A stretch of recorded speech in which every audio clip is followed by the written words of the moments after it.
I'm here in Denver, mid-August 2024 for the ConnectWise Big IT Nation Evolve and Grow event. I'll be doing interviews this whole week with managed service providers that are here and with vendors and with ConnectWise staff and ConnectWise leadership. Hope to gain some insight on the happenings that are going on. Also great insight from the managed service providers. But the following interview will be from this event here in Denver. Thanks so much for listening. Hi, I'm Joey Pins. People ask me, how did I lose 130 pounds? The quick answer is always discipline. I started my business, wasn't paying attention to my health, was eating too much, drinking too much sweets. My daughter was born. Next thing I know, I'm pre-diabetic, I have hypertension. I knew something had to change. Discipline. I, like many of you, have faced many challenges in your career, in your family, in your life, in your faith. How did you attack them? How did you approach them? How did you solve them, hopefully? It all had to have some degree of discipline.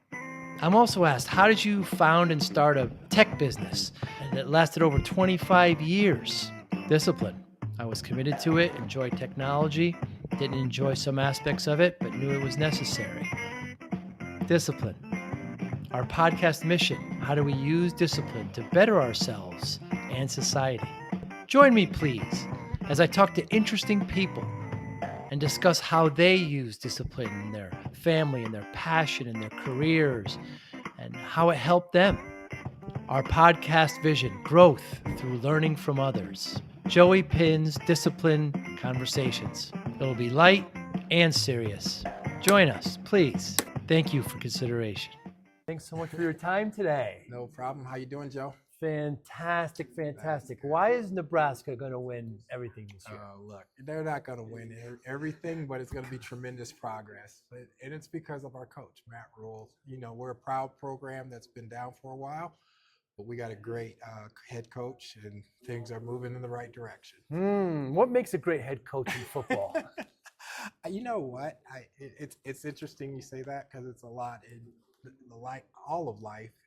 To me, they've got to be a leader, and that comes into inspiring people to do things that are greater. I think it gets into getting people to work collectively together, which we all have a tendency to be a little bit selfish, and somebody has to kind of point to a greater good and get people to rally around it. And then I think as a great leader, you have to build the trust of the people you're leading so that you can push really hard.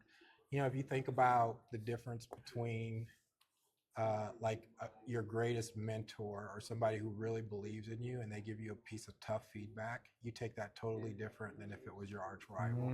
So I think great leadership comes into it. And then, there's the whole X's and O's and all that kind of stuff. But yeah, that's what I'm excited about. And, just to digress, I think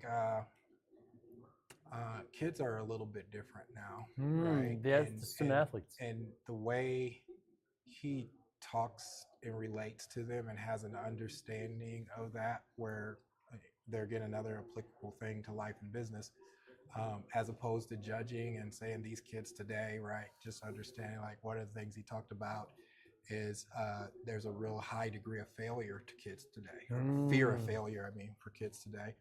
And I never thought about this, but he's like, when we were kids, you could trip and somebody would laugh at you, or you could fail and it's an embarrassing moment. It's like, now that stuff lives forever, and it leads to, anxiety and paralysis and all that. And I was like, I think that's pretty insightful. And then and inspiring people to let loose and overcome that sort of thing, I think makes you a great leader. So we'll see. I've been wrong before. I am a homer. Yes, you are. It is no fun to not be optimistic about your team, but I do think there's a real good reason to be optimistic. So, what is a Cornhusker? You know what? A Cornhusker is a farmer. Oh. And, before they had the combines and machines and all that, corn would get shucked by hand. I see. Uh, Small fun fact: before they were the Cornhuskers, they were the Bug Eaters. Really? And I don't know what a bug eater is. But, well, I suppose I do, but that seems a little weird to me. So that was kind of an interesting sort of thing when you follow the history. You know, that's the one reason why I like college football is just the history and the tradition of it, and how it came to where it is now. Like, you know, Michigan invented the linebacker spot, right? I didn't know that. And you got all the stuff that happened at Alabama and Texas A&M with Bear Bryant and all that. And of course, Ohio State University, UCLA. I'm leaving stuff out. Somebody's going to be mad, but Sure, USC, sure. you know, those guys. But I love the history. Notre Dame, of course. You know, so that's one of my passions. Should student athletes be paid? This is very un-American, but here's my view. I felt like my plan before all this started was better because I actually thought about this, and my buddies and I used to talk about this. You know, this has been swirling for years. Of course. Absolutely, positively, they part of the economic system. They generate a significant amount of revenue, and I look at something like the University of Nebraska. If you look at their TV revenue and ticket sales and merchants and apparels, it's very similar. Maybe not to like the Dallas Cowboys, but certainly some of the other franchises. Absolutely. But they're not paying the players, and we know what professional players make. So I think definitely, absolutely, I think that's the right direction. Now, how they're doing it, I have a little bit of a rub with. And then here's the part that would be a little draconian, and it's based on my experience of watching large numbers of young people without any financial acumen getting money. I just Right. would never do that. Now that we have the science that says, hey, your brain doesn't mature till 25, 30, right? I'd make it as lucrative as I could and give them their fair share, but you wouldn't be able to touch a cent of that until you were 35 or something like that, maybe 25. I don't know what the Interesting. number is. And then all that stuff would accrue, right? Pretty conservative investments, but enough to have it grow. And then no matter how stupid you were when you got of age, you'd be set for life. Wow. That's what I would do. Well, I never heard that. And That's everybody pretty would be like, "You can't do that. It's a free country. It's my money. Give it to you." Know, they wouldn't let you do it, but that's what I would do. And then I would make you take a series of courses, and the people that would teach the courses to me would be former athletes that got $5 million. If you give a 20-year-old, 23-year-old, 18-year-old $5 million and they've never had any money, they're going to think they're rich. And you get an entourage around you, you can burn that Yes, in a you year. can. And Yeah.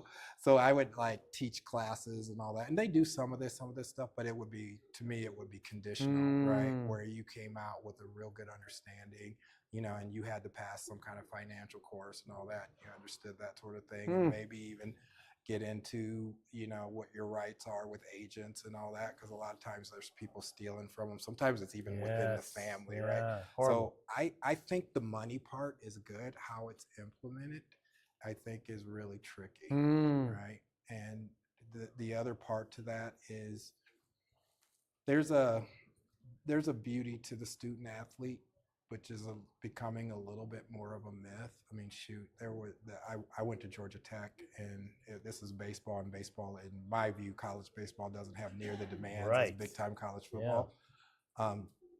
But I remember Georgia Tech got really good, and they went to the College World Series, which is in my hometown, Omaha, Nebraska. And it was during finals weeks and all that. And I was so busy that I couldn't even watch the games. Wow. Let alone, these kids are, out there playing baseball and all that. So the tension between big time college athletics and being a student athlete is really tough. And I think that's as this system changes and now they become, God forbid, employees, that the dynamics of this all changes. And that part to me is a little bit sad. And so how you implement it is one question, but do they deserve to get paid? I think absolutely, positively. So I mean, the largest sport in the U.S. is the NFL. The second is college football. People, they think it NBA or but it just makes so much money. And they just keep adding channels and they keep adding games, and now all of a sudden you'll find yourself, not everybody, but me definitely, you're watching Southwest Missouri State play Nevada State. You're like, why is this on and why am I watching it? And it's like, that's a circular argument, but that's it is. It's a great it is a money maker for sure. Yeah. And if you can, and I think these are the stories that we need. You need a student athlete who's gotten a scholarship and gotten a degree and had a little bit of a nest egg built up and was able to do something and start to say, hey, I started a business, or I was able to, create some family wealth or whatever from what I was able to do athletically. I think those are great stories. What we don't want is, kids getting a couple $100,000 and not being prepared for life, and that stuff dries up. So just the tension between how you manage that stuff is kind of my thing on it. So we're here in Denver. It's Q3. It's Evolve. It's Grow. It's IT Nation here. What are some of your goals this week? So it's interesting because there's some things that never change. And, the IT Nation Evolve peer groups at the core of them, and I've been doing this about 10, 12 years, and watching Arlen and what he built. I've spent a lot of time. I'm a process engineer by background, electrical engineering, and so a lot of it to me is like, wow, why does this work? Joe, we put 10 strangers in a room, largely, their businesses are fairly close, but largely geo protected, not in the same geos, and we get a result of folks having lifelong friendships, and that's a repeatable process that we've been able to do over and over again through a couple of decades. And that's pretty special, and it shouldn't happen. And you should have you would expect to have just as many success stories as blow ups, and we really don't. Sometimes a group of blow up and all that. So I think first and foremost, a goal of any of our meetings is just that connecting point. Okay. And part of the secret sauce, if you want to get in the lab, and I kind of like magic, so it's kind of good to not know how the sausage is made, but it's important if you want to repeat it. So I think first and foremost is building that connective tissue and relationship, right? Once that happens, then you have investment in one another and their businesses and all the professional stuff that moves forward. So goal number one is always just connection, and make sure people are connected, right? The second piece of this particular meetings is we have our 4 plans framework, and this is life plan quarter, right? So we're pretty rigorous, and our facilitators, we just talked sports for a little bit. I'm a pretty competitive guy. I like to see these folks win. And having been a business owner myself, there's so much that goes into it. And there's so much of this burden, and I really do believe that small business people are the backbone of America, and they really carry their employees and their employees' families on their back, and that's a mental stress and a mental load that really small business people get used to it, so they don't realize how much pressure they're under, but it's there, and it's always there. And so you might as well, if you're doing that, be having a profitable, successful business. So we always dive into the numbers, but on Life Plan Quarter, we start to say, okay, it's great. We've focused on the business. We've torn it up, and we've looked under the hood, and we've given you recommendations on what are next steps and what's your business plan. Are you on track for value creation and all that? But on Life Plan, we say, okay, let's make sure it's not at all cost, right? So what's going on with your health? I've had some people around me very close that have died suddenly, and a lot of times it's through inattention. Sometimes it's not, but we got to do what we can do, right? So it's like, what's going on with your health? And then let's look at your relationships, like what's going on in your relationships, right? And can you identify, different domains? Is it really important to you to engage in your community, but you're so busy building your business that you haven't put anything into there. So we try to assess what's important. And so one of the goals is just collectively for us all to um, take that assessment and be honest and get that in the room. It's the accountability piece is huge, because if I say, hey, I really need to spend some more time doing this or doing that, that's important. The other part of it though is I have this room of advisors, and we have the tendency, because we have to a lot of times, to be able to compartmentalize, right? And so if I'm advising you on your business and the only thing I'm looking at is your P&L and your balance sheet and all that, I may say, oh man, put the foot on the gas. You've got a real good opportunity down the road or whatever, for instance. If now all of a sudden that I know that you said, hey, the last 2-3 years have been rough and my kid's still in the house and I have a year or so left, I'm going to change my advice to you, Wow. right? So part of what we do on Life Plan Corridor is really to try to get that into the room so that the decision making and the advice that you give is a little bit more holistic, right? And it's a little bit uncompromising because, and I always call it weird or counterculture. I've had some people that said Evolve was like a cult or whatever. I really think it's just a cultural, I think we defy cultural norms. And so in an Evolve meeting, it is not uncommon for you to come in and say, hey, look at my EBITDA here. I've grown. Look at my growth patterns and all that. And for somebody to flip and say, how's your wife? Did you do that thing that you said you were going to do? You know, those type of things. And we'll cut back and forth between the personal and professional, knowing that, you know, there's this balance, or there's times where, you know, you're pressing into your family more, and there's times that the business is kind of taking some priority, but we kind of hold you equally accountable for a high level of success for all of that. And then we don't want you to give up anything that's really dear to you over money or achievement or whatever. So we try to keep that in check, and the legacy gets tied into all that.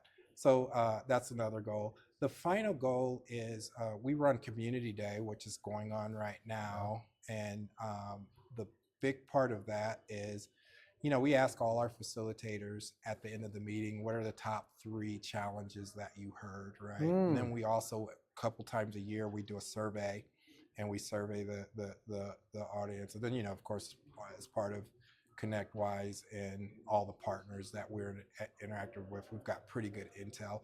So a lot of what we do on Community Day is we try to address those broader needs that we know are going on in the industry. For instance, our theme for this one is AI. So we brought an AI thought leader, Babak Hojat. We brought him in and he was one of the creators of Siri. Really? And he's got his PhD in machine learning like 30 years ago. He's a really fascinating guy. He's like, you know, I thought, you know, you guys are acting like AI is new. I've been doing this stuff for a lifetime. So we started there, and then we did a couple of panels that brought it a little bit more down to the TSP space and what we're actually dealing with, what's actionable and what's not, and all that. And so we've got that overarching AI theme going on. We've got a business-to-business sales seminar going on by Chris Peterson, and he's just talking about how does AI influence business-to-business sales moving forward. Joe, the other things we've done that have been really interesting is, you know, Evolve continues to grow and grow and grow. Yeah. And now we've got owners, and these businesses are larger. Well, the larger the business gets, the more you need a team of people that are aligned and ready to go. And so, like, if we think even 10 years ago, we could grab some owners and put them in the room, and, you know, Arlo would wag his finger at them and inspire them, and you had a lot of control there. Now, to get that same impact, we've got to develop at different levels. Interesting. Right. So we've got you know, there's some 20,000 employees at Evolve companies right now. Okay. So now we're going after equipping them. The other thing that used to happen is, hey, if I'm a small MSP, I'll use that as an example, and I get somebody with a good head on their shoulders, they can learn on the job. And as they grow and they get more skills and get more developed, the business is growing, and we can kind of keep those things in line if they can keep, curb jumping with the business. Well, now we've got these full-blown businesses, and they lose a service manager, or they lose a technical key resource, or a leader in the business. They can't grow one up. They can't wait 5 or 6 years, right? Wow. So that's where we started with the role-based programs. We're doing CFO, COO, service, sales. I probably missed 1 or 2 there, but we've got a full complement to say, hey, this is going to help you. But then on Community Day, we've partnered with Sandler Sales, and they're doing some really good content for us. And it's a bit of a primer. It's kind of an intro about the Sandler Sales. If you go to that, you get some really good practical nuggets, but it's really intended to expose our partners to the opportunity to align with Sandler's. They have a full program that's a weekly reinforcement and all that. And they've given us an association rate that's pretty spectacular for partners. We're also aligned with a company called VCIO University. So we're hitting the sales on both sides of it, okay? Because the Sandler is more like net new logos and going out and having that process and qualifying early and, sticking to your target profile and all that. The VCIO University is more like your existing clients. Okay, how are we going to manage them? And let's be really sophisticated on how we manage their technology and grow with them over time and make sure we accomplish their goals. Both are important, and we figure, I don't know, I've met very few businesses that said, hey, I'm growing too much. Right. There's a few of them out there, but that tends to be a common pain point, and we've got some things here. I'll throw in the golf tournament. I'm not a golfer, but there's a lot of them, and it's not real super competitive, but part of that is just the networking. We have a ton of solution partners in our network, and we like to have some time to, we're out in the mountains. It's I don't know how much they can see on your cameras. It's a beautiful space. I'm looking at the mountains now, so we'll have a time to get outside, and we've had some of our happy hours outside. So the networking piece. So that was kind of a mouthful, but that's what we got going on. Great event. Yeah. Yeah. So the solution providers or vendors, what can they do? What should they do better to partner with MSPs? So I think the real challenge, if you're a solution partner or a vendor, is there's somebody that does exactly what you're doing, right? So if it's just the tool or the service or whatnot, that's a very, to me, low value proposition, right? And we found, from a maturity in this space, as you mature, the less important saving a nickel is, right? You really need partners that understand your business and where you're trying to go. Okay, so I think the best thing that vendors or solution partners can do is really understand the space, really understand what it feels like to support a small business and what that looks like and what that relationship looks like. And where I think a lot of them miss it is as you get bigger on the vendor side, because a lot of our vendors are corporations and and they're large companies, but their target audience are small business. Even our larger MSPs are small business, Right. and I maintain, this is anecdotal, but I've been in a lot of spaces that a very well run MSP is probably delivering some of the best service in the world. And if you think about it, even if you get up to multi-millions on the revenue side, there's probably most of your clients, or at least half of them, still have your cell phone. And if it ever hits the fan, they've got that owner and that attentiveness that you only get in small business. I think it's strange, and I've tried to diagnose this and unplug it. But if you've ever walked into a mom and pop shop no matter how nice it is or how sophisticated it looks, if the owner's in there, you kind of instantly know it's the owner. And it's this thing and this care That's a good that you point. get when in a small business, when someone's poured their whole life into it, and now they're making sure that you're taken care of, and now their personal brand and reputation has fused with their company, right? Now we unpack that as we grow a little bit because we call that muscle and feel, and really you want your brand to stand alone and all that, but there's just that nature of it. And I think that what happens in our space is now you have this corporation and you've made some concessions for scalability's sake, right? And now you have this disconnect with how you go to market and how you connect and meet the needs of small business people, right? And I think that what we encourage within Evolve is we're like, hey, if you're a vendor, send the same people every time. Okay, become a part of the community. I think this applies outside of Evolve, but it's the same thing in this space. This is a small community and everybody's connected. So I think you need to be a part of the community and come with the attitude of how can I help, whether I get the sale or not, right? And small business people understand that if you're selling for a company, like they understand that revenue is important, the sales important.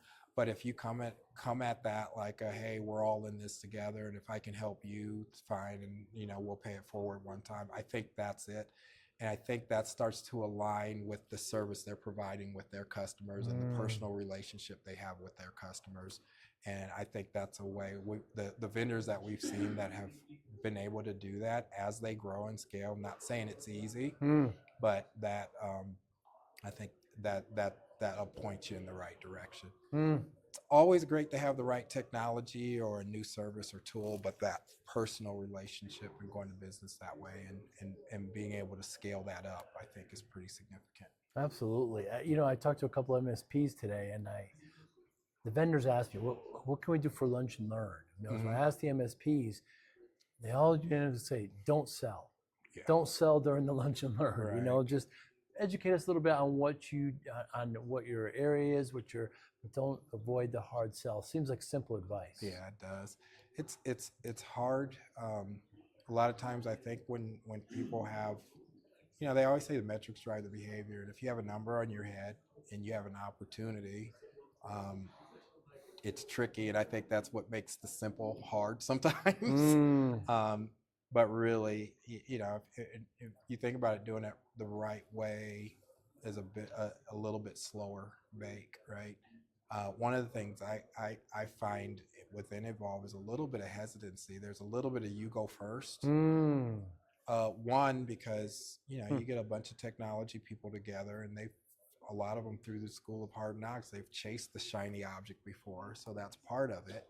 I think the other part of it is they're like, who's seriously committed to the community, who's going to be around, who can I rely on, not when they're trying to get my sale, but 2-3 years down the road if I have a problem. So I think you get this hesitancy, and I think you, as a vendor, you have to have the resolve that says, hey, I'm not going anywhere, I'm committed to this, and I'm going to stick around, and I'm going to see it through. And so if I were to graph it, I think it would start out where your ROI is probably pretty low while you're investing, but at some point you go viral, right? One thing about any network or community, and this especially applies to professional services, but I think it works in the vendor, is like trust is a spreadable value, right? So now if we're in, and you think about this to come full circle, if we're in a peer group and we've been holding each other accountable about our personal relationships and taking care of our health and all that kind of stuff, and then all of a sudden you say, Andre, you should try this vendor, that is beyond a warm lead for the vendor, right? And so if you can get involved with our community or any community like that and do the right things, man, that social network kicks in, and that's where you kind of go viral. It's a lot of old school stuff, but true. It just works. It's pretty effective. Definitely works. So Andre, when I started my MSP back in the 90s, I was working way too hard and 14-hour days, nothing new to any of us. And right. before you know it, I found myself at 340 pounds. Doctor says to me, if I don't lose the weight, I'm not going to see my daughter graduate. My daughter was just born. Yeah. Spent the next 6-7 months, lost 130 pounds, kept it off. You can't look at it as a finishing line. You know, you gotta Right. keep up You with gotta it. keep You know? moving. So people want the quick answer. What's your secret? I have no secret, Andre. All right, my one-word answer is discipline. Right. Right? I got willpower, I got routine, I got Mhm. focus, and that's what did it. I wonder how Right. discipline plays a role in your life. So that's interesting. I think discipline, first of all, can be a bad word, Yeah. right? Um, and I believe it to be very important. Mm. Okay, going back to some of the leadership topics, I think discipline and leadership goes hand in hand. Mm. The people that are more disciplined to me are folks who clearly see the vision, Mm. and it's easier to stick to it, right? So I think discipline's really important. I think embracing it and knowing, hey, you think about all the sayings, that's another thing about young people. Everything is so instant, right? Mm. I mean, think about this, and then your younger viewers are going to be like, "How old is this guy?" But remember doing a term paper or whatever, and you had to either go to the library Yes. or break out with the encyclopedia and look encyclopedias. stuff up, and nothing was ever in one book, No. right? You had to do all that, right? So I think you learn, hey, I have to invest, and it's going to take some time, and that ROI may not be immediate. And I think that discipline is a big piece of that. Mm. Now, I think we overdo discipline because, and I've heard it said this way too, you only have so much willpower, Right. right? So you are the outlier, Joe. One, never would have guessed it. You look great. Yeah. Yeah, I was big. and you probably got to a point where you were fed up. There's usually a critical point there. Doctor told me, where not you're just fed my up. daughter. Yeah, and That's that right. was your That was that Yes. was your catalyst. Yeah. But when we're trying to achieve, it's very hard to do it with discipline Right. alone. Mm. And I'm going the James Clear Atomic Habits sort of thing. That Mm. book was so meaningful to me because anything that I had done reflected back, and I wasn't doing it intentionally necessarily, but I saw it. But you have to have clear goals and objectives, right? And then one of my takeaways from the book was that we tend to focus on that goal. We tend to focus on the, hey, I want to lose 130 pounds, right? Mm. We don't think, what are my habits? What are the habits that I have to get up and do every day to lead to those sort of things, right? And then once I identify those habits, I can start to say, well, some of this is going to be a discipline thing, but some of it's going to be, I love M&Ms. I'm going to make that up. Sure. So I'm not going to have them in the house. Mm. Or if I have them in the house, I'm going to put them on the top shelf, right? So, for me, and I'm just now getting into rhythm, but I tend to work out at a fairly good clip. Okay. I run just a little bit, not any serious mileage. I'm protecting my knees and all that, and I lift as well, right? Well, for the longest, my goal was to work out 4 days a week. And I found out if I said my goal is to work out 4 days a week, I'd always have a reason why I'd miss that. Something would come up, a meeting would go late or whatever, right? So I went to a strategy where I said I got to move every day.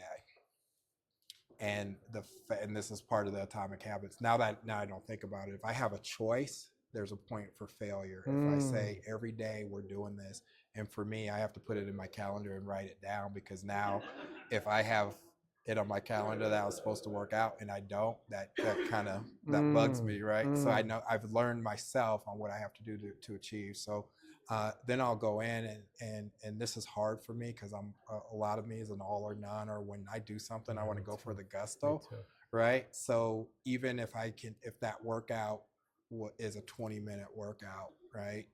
Just do something. Sometimes my workout, I was supposed to go run and I'm not feeling it, or I don't have time, so it becomes a walk around the neighborhood or something like that. But my mantra now is do something every day. Good for right? you. So I think discipline is very, very important, but I think the structure around it is equally important. So we talked about, how you do that structure to yourself, and then the next level of that is who you have around you, right? And that's where you really see almost in any environment, when somebody's got really good support and people around them that care, it goes a whole nother way. So Certainly does. those are some of my thoughts. I appreciate it. Andre, thank you so much for your time today. Love your insight and your perspective. Keep up the great work. You're an important part of this Evolve IT Nation. And I've known you for a long time, and 10 to 12 years. So you were there with HCG when they moved over, and That's I remember right. you then as well. And keep up the great work. We really appreciate you. Appreciate it. Appreciate you, Joe. Take care. Thank you. Thank you for listening and or viewing Joey Pinn's Discipline Conversations. Please share this episode with one or two of your friends who you think may benefit from the episode. Our website, www.joeypins.com. There you'll find lots of resources and you could join our mailing list. Please follow us on all our social media, Instagram, Twitter, and Facebook. Podcast information, the video version of our podcast is on YouTube. Please subscribe. Audio is on all major podcasting platforms. Please follow them. And if you like it, please consider giving 5-star rating. Would really appreciate that. Thank you again for listening or watching Joey Pinn's Discipline Conversations.